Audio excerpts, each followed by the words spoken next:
Ratio and ப்ரொபோஷன்ல இந்த model some கேட்டாங்களா, எப்படி குயிக்கா சால்வ் பண்ணலாங்கிறத பார்க்கலாம். இந்த சம் ப்ரீவியஸா ஸ்டேட் பேங்க் எக்ஸாம்ல கேட்டிருக்காங்க.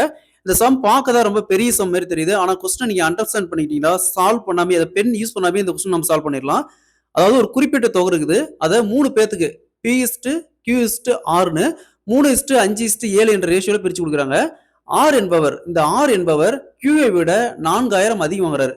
R என்பவர் Q ஐ விட 4000 அதிகம் வராரு அப்படின்னா P பிளஸ் Q, அதாவது Pயும் Q சேர்ந்து எவ்வளவு ஆகிருப்பாங்க கேட்கறாங்க. இந்த மாடல் சம் கேட்டாங்களா, என்ன சொல்லியிருக்காங்க, R என்பவர் Q ஐ விட 4000 அதிகம்.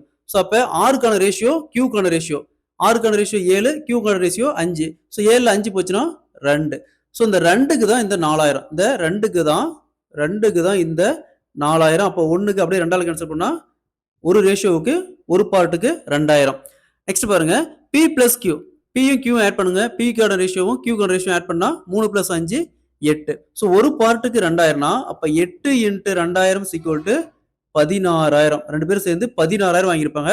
Option D is the correct answer. இதே கொஸ்டின்ல Qக்கான அமௌண்ட் டிஃபரன்ஸ் கேட்டாங்களா. ஸோ 5ல 3 போச்சுன்னா 2. அப்ப 2 × 2000 4000. 2 × 2000 = 4000. இதே கொஸ்டின்ல மொத்தமா எவ்வளவு தொகைன்னு கேட்டாங்களா. மொத்தமா 3 பேரும் சேர்ந்து எவ்வளவு தொகை வாங்கிருப்பான்னு கேட்டாங்களா. 3 ரேஷியோ ஆட் பண்ணுங்க.